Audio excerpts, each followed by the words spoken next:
defending like Andrew. Like he's not like no. I'm just saying like you a seem role to model. you seem to be giving him leeway in situations where you can with other people. That's what I'm trying to point out.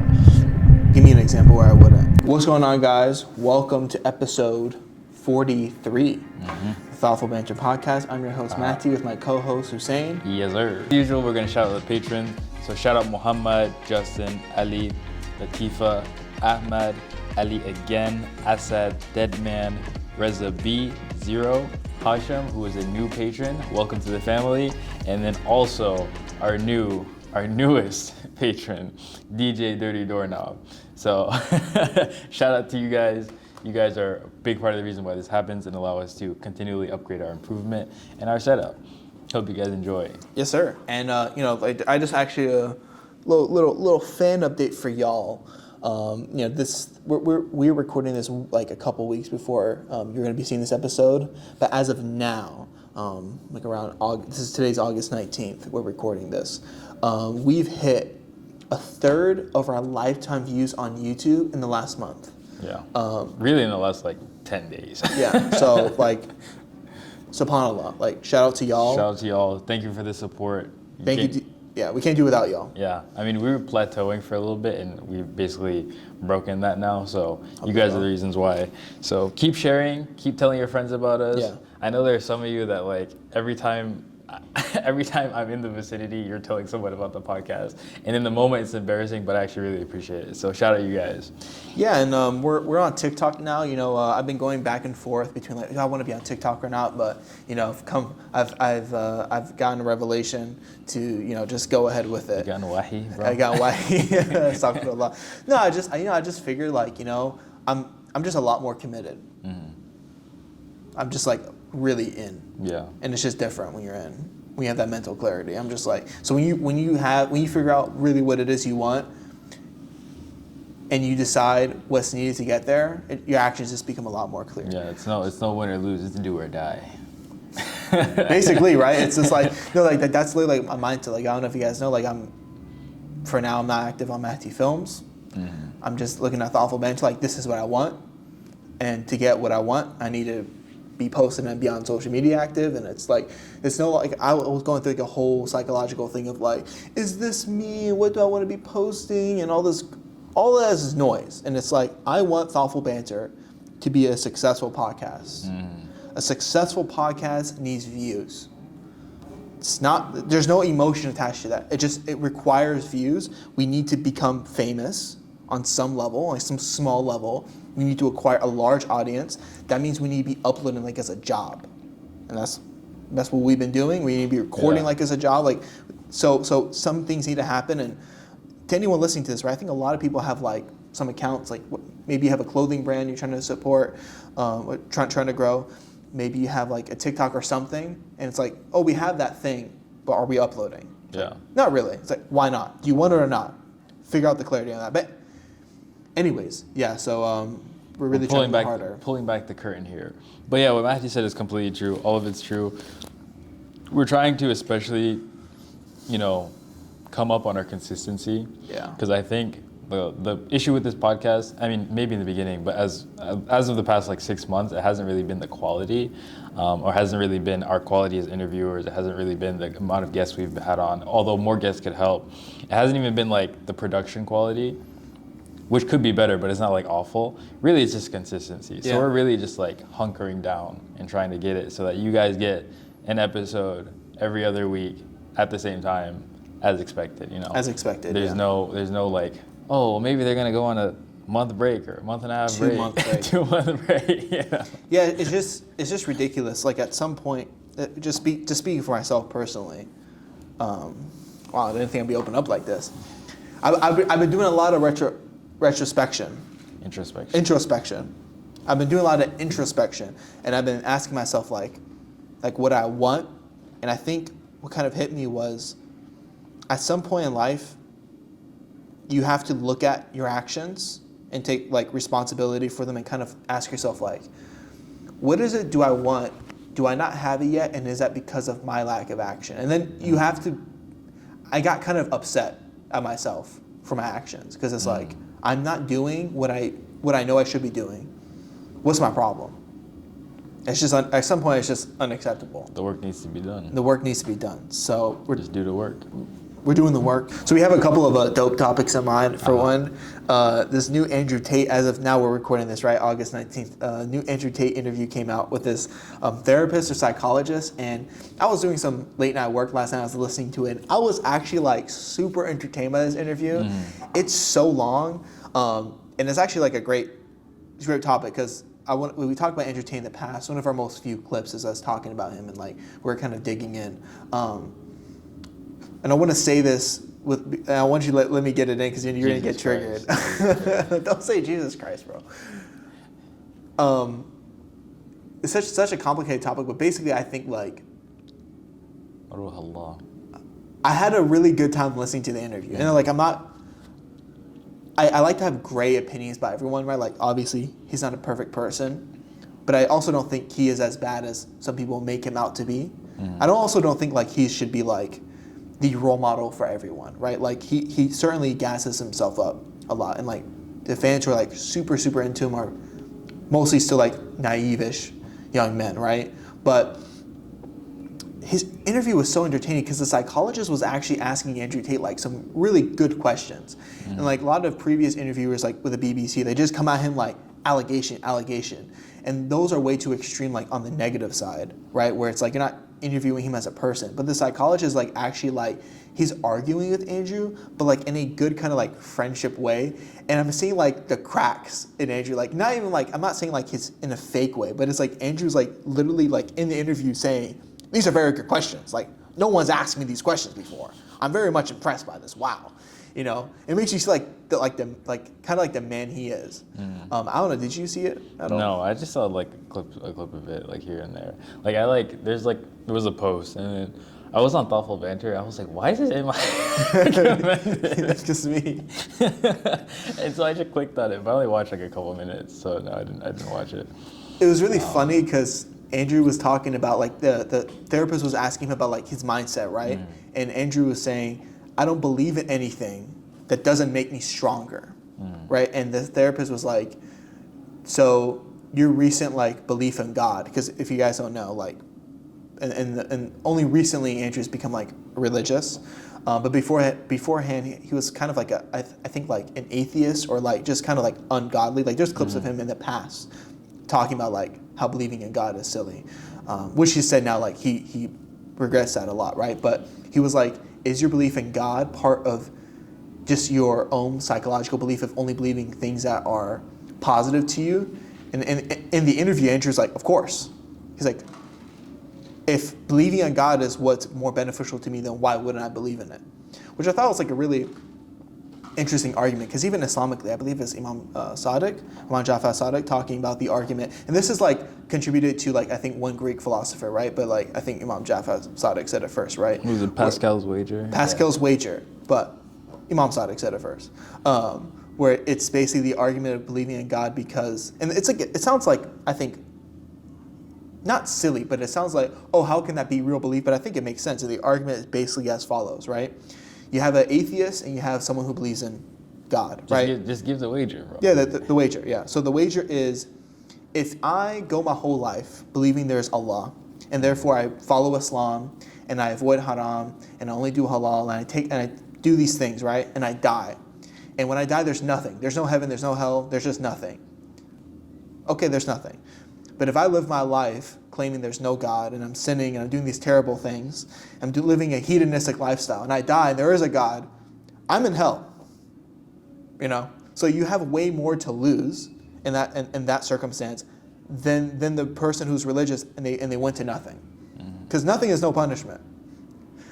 I think that's so logical. I do have a question. Do you actually think Andrew's not that bad, or do you think he's one extremely charismatic and he has a very strong belief in his goodness? Yeah. Because that can be like, honestly, a lot of times with just a strong conviction, you can convince people a lot of things. Because I think there are like things that are very much objectively bad that he has said and he's admitted to doing. So I'm like, when you say like people go at him very negatively because of those things, I'm like, that's There's a reason for it. It's not like it's not for no reason. Yeah, it's not for no reason. It's not like it has no precedence. Yeah. So I don't know. I'm just not exactly sold. Again, I think he's like very charismatic. I even said that in the video we made. Like I even said if he was right here, he'd probably like woo me. He charmed you. He charmed you. He charmed us both. Yeah. You know, and that can go like a long way for people. But yeah, that's all I have to say. I think what I'm saying, I don't think. The reason I brought it up is because I was watching The Sopranos, and Tony Soprano, he's like in therapy, and his kid just tried to kill himself, and so he's like, spoil the show, small. He's like, why is this happening to me? Like he's talking to his therapist, like, why me? She's like, why not you? He's like, because I'm a good person. And this is Tony Soprano who has like.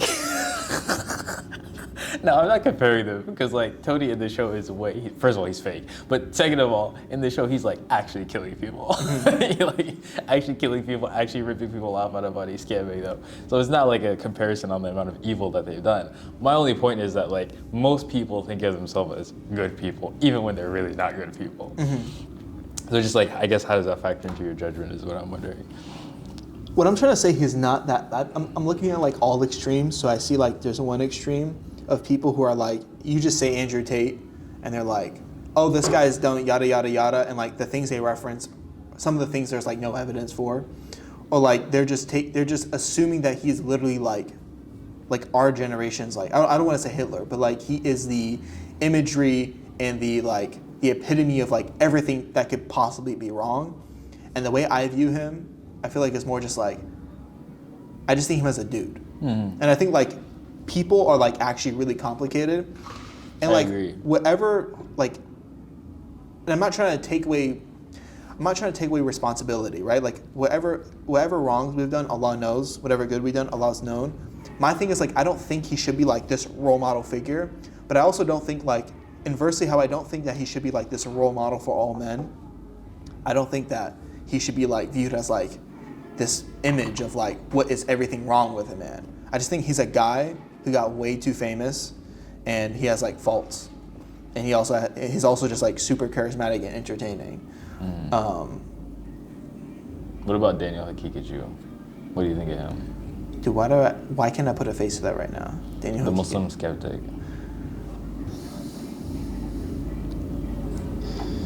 I don't like him. My question is, what's the difference? Like, because that like what you just said applies to everyone, pretty much.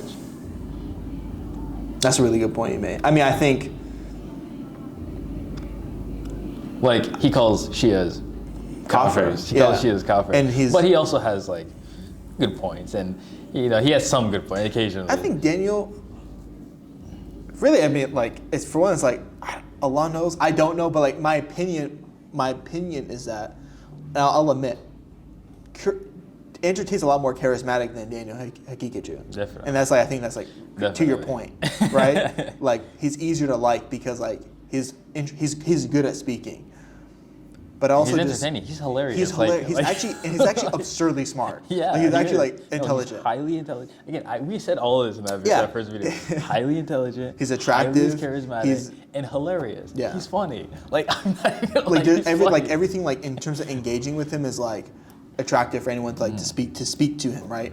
But I think like so Daniel Hakikaju, my issue with him is like for one, he's one of those people who thinks he has an idea of like what Islam only is, and he's very close-minded to any other opinion outside of that within Islam. And so because of that, he can be hurting Muslims because he will look at us and say we are not Muslim, right? Which to me is like that's absurdly arrogant, and he promotes that like he's like harming, in my opinion, he's harming the religion by doing that. Like he's spreading something that's not the religion. Also, from what I've seen, he's also like. And this might be cringe. This is probably cringe. Maybe I won't leave this in, but it's like there's a difference in my opinion between someone who's like kind of lives the thing and versus someone who doesn't. I see like recently, for example, he called out Suhaib Webb. And he did a terrible job of defending himself. Like he doesn't embody traits that I look at as like divine traits. Like and Andrew Tate does. Andrew Tate has a terrible. No, I'm not saying. No, and I'm not saying because like I'm not saying inversely. Then Andrew embodies all these great traits, but he embodies a couple of traits. For instance, like the fact that he's able to like be in front of someone who he doesn't agree with, but have like a respectful conversation. For instance, you know, the fact that like you look at Andrew like he's in good shape. To me, at least, I'm like, at least he has like discipline. Do you know what I'm trying to say? But if I look at someone who's like an overweight scholar, and then they also don't have good adab, I'm looking at someone like, and I'm just observing like this person doesn't have like some level of like discipline, but more importantly, they don't have like the adab, right? And they're going to like another Muslim's face and they're screaming their opinion and they're using like ad hominem attacks and they're like making no sense and they're clearly just like, I can't say their goal is to create fitna, but like they're engaging in activities that are directly creating fitna. I'm like, Andrew's not doing that. Andrew hasn't done that. I don't know. I'm speaking like, so with Daniel specifically, like there was an occasion like with Sohaib Webb where he called them out, and like for one he was like throwing attacks at him. Sohaib Webb clapped back with like, hey brother, salam, I'm gonna be at this masjid by this time. Come and let's have a respectful debate. And Daniel showed up and he brought like a whole posse of people with him. Yeah, I know like the whole story. My point, like I don't want to get into all the nitty gritty of like Daniel's, how he carries himself and whatnot. I'm just like, you said that you view people like this. Yeah. And then I brought up a person that you don't seem to view like that. And I'm saying, what's the difference? They've both done things that are not great. I mean, have you seen like Andrew do that? They like do the same kind of thing I'm talking about with Daniel? Not that specifically, but he's said and done plenty of stuff. He's a terrible bro. Like, that's not good. I'm not saying he's like I wasn't trying to put this like I'm defending like Andrew. Like he's not like no. I'm just saying like a role model. You seem to be giving him leeway in a situation where you wouldn't get with other people. That's what I'm trying to point out. Give me an example where I wouldn't give someone else like the same leeway. And mind you, like a lot of this stuff, like the way we give leeway is also because like, and I think to an extent we maybe do this too much, but some of it's also like he did just like recently convert. And a lot of his like most trifling things were like before he converted, right? And I still think like, dude, like at some extent, like there's still responsibility and like he said a period, right? And even Andrew right now, like I watched the most recent interview. There's still a couple things he said there that I'm like, to me, honestly, in my opinion, I think he's a little misogynistic. Like that's just it. That's just his world, and I don't agree with that. I don't think that's right. So like, I don't think he's like, to me again, like I don't. He's not like a role model for me. I wouldn't be happy if my son was like, bro, Bubba, I'm like watching Andrew Tate, like gain motivation. You know what I'm trying to say? Yeah, I'm also not advocating for like black and white thinking. Yeah. I agree with what you said as far as like most people are complicated. You bring up any kind of like any leader who has done anything in the world to make a mark on history, they have gray, complex, so much gray, you know, facets to their personality and the things that they did in history. Like you take, what's the Cuban dude, Fidel. Like some people love him, some people hate him. Even though you have that, and I applaud you for that because I think that's like a mature way to look at life, you still write off some people versus other people you don't write off. Yeah. Like I that's what I'm getting. I'm not perfect, bro. Like you're right. I have a lot. I'm not trying to sit here and like. No, I know. Like, you're making a good point. Get you to like admit that like.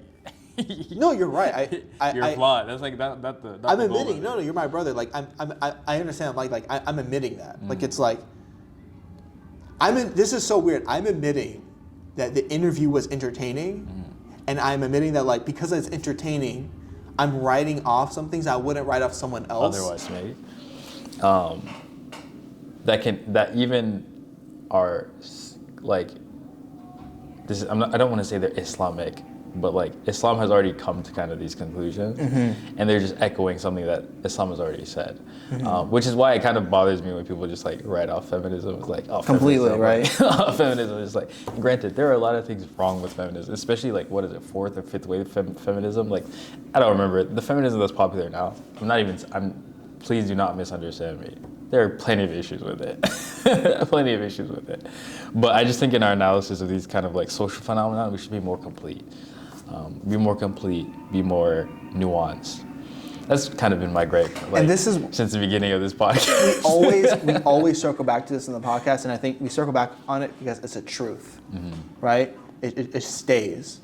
Like, he admit it, like, deep, but it's like, what's true stays. And we keep coming to it because it's true. It's like, we oversimplify problems in our society. We see that feminists are saying something that might be radically incorrect. And then we say, oh, this is a problem with all feminism. And it's like, that's not true. The same way how we see people observe Muslims, and they observe Muslims behaving in ways that are completely incorrect, often. And they say, oh, Islam is crazy. And it's a matter of like, there is nuance to every single thing. Someone might say something, someone might be wrong 99% of the time, they might be right one time. That doesn't mean you should listen to that person, because I wouldn't listen to someone who's wrong 99% of the time. But it doesn't mean that person only lies. Yeah. So there's like the principle aspect of what we're talking about, which is like, there's a principle that you should take everything and be honest and thorough in your analysis of it.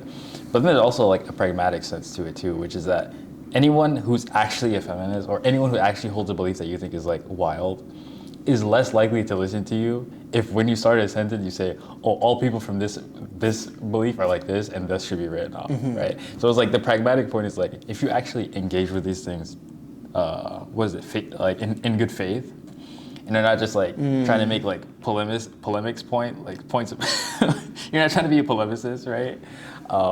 Then you're actually more likely to change people's ideas or opinions on things than you would be otherwise. I think there's a great saying that, I think it goes something like, you can either choose to say what you want or choose for people to understand you. You can't have both. Yeah. You know? Yeah, and I think like, if people were actually concerned with refuting like these claims, they'd be more careful in the way they spoke about things. Because like, if again, either I'm someone who believes in it, or I'm someone who's like potentially sympathetic to it, and I just hear you like completely mischaracterize something, right? Why would I listen to that? Yeah. Like, it's like you're listening to someone talk about Islam. Like, did you know that clip that's going around on the internet? I think it's like this Muslim dude who became Christian. He's like, there's not a single ayah in the Quran that is there to comfort a hurting man. Yes. You know? And it's like, there's so many. And then you hear that and you're just like, okay, like, maybe you could have gotten me, right? Maybe you could have been like, oh, the Bible has way more, or the Bible is actually concerned with like the well-being of humans, and you can see it in the proportion of verses that are like this versus the proportion of ayahs that are like that. And I was like, dog, you just said that, and now I'm like, you're an idiot. Yeah. Well, I think that's almost a sign of being low IQ. That's how I take it. When I hear someone speaking just generalizations, right? It just sounds like you're stupid. Because like, if you do research, if the deeper you go into something, the more nuance you find, and the more you understand the importance of each piece of nuance. Like, that's also like something that you find like in like skill acquisition, right? Like with video editing, right?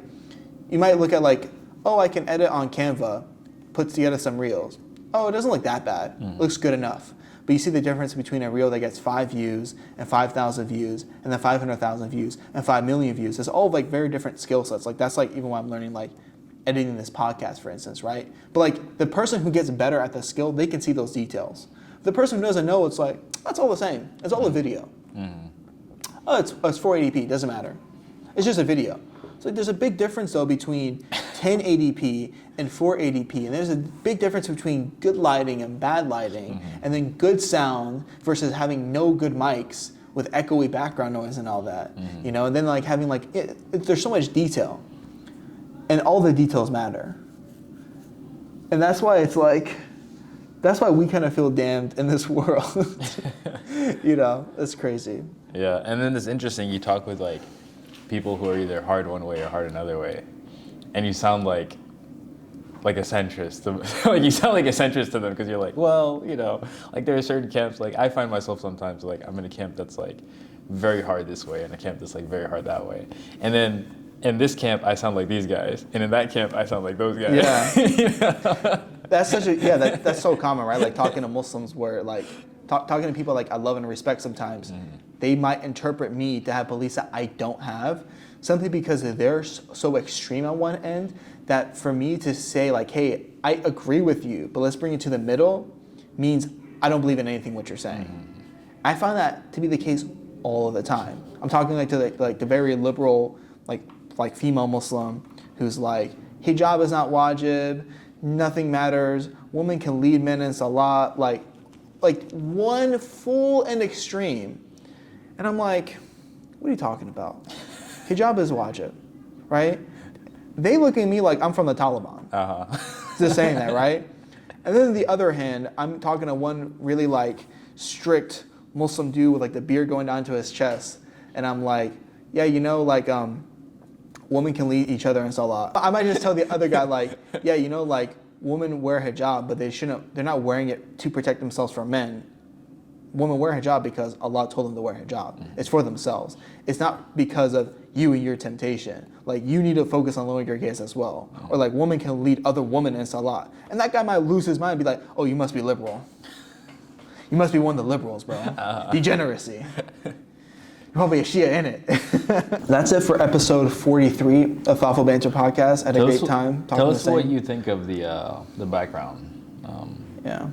You know, we're in like a little bit of a transition phase, and we're also trying to get like a more legit recording space. So yeah. If you guys think this looks nice, let us know.